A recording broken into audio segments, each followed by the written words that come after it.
പരിശുദ്ധ കന്യകാമറിയം ഒരത്ഭുതമാണ്, ഒരു രഹസ്യമാണ്. ദൈവപുത്രൻ്റെ അമ്മയായിരുന്നിട്ട് പോലും ദുഃഖത്തിൻ്റെ വാൾമുനകൾ തൻ്റെ നെഞ്ചിൽ തുളഞ്ഞു കയറിയപ്പോൾ അവൾക്ക് പരിഭവമില്ല, പരാതിയില്ല. എന്തേ ദൈവമേ എന്നോട് ഇങ്ങനെ എന്നൊരു ചോദ്യമില്ല.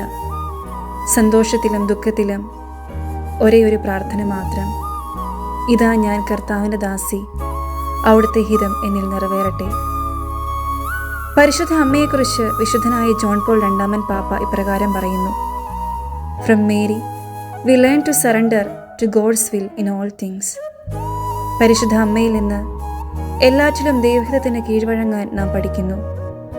From Mary we learn to trust even when all hopes seems gone. പരിശുദ്ധ അമ്മയിൽ നിന്ന് നിരാശയിൽ പ്രത്യാശയുള്ളവരായിരിക്കണം എന്ന് നാം പഠിക്കുന്നു. From Mary we learn to love Christ, her son and son of God.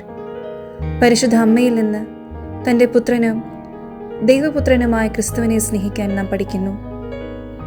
അതെ, സ്നേഹിക്കാൻ മാത്രം അറിയുന്ന ഒരമ്മ, വീണു പോയാലും കരം പിടിച്ച് വഴി നടത്തുന്ന ഒരമ്മ, തന്നിൽ നിന്ന് അകന്നു പോയാലും തേടി വന്ന് നിഴലായി കൂടെ നിൽക്കുന്ന അമ്മ. ഈ അമ്മയാണ് യേശുവിൻ്റെ അമ്മ, നമ്മുടെ അമ്മ പരിശുദ്ധ കന്യകാമറിയം. നമുക്കും പ്രാർത്ഥിക്കാം: പരിശുദ്ധ അമ്മേ, വഴികാട്ടിയായി ഞങ്ങളെ വഴി നടത്തണമേ, ഈശോയിലേക്ക് ഞങ്ങളെ നയിക്കണമേ. ആമേൻ.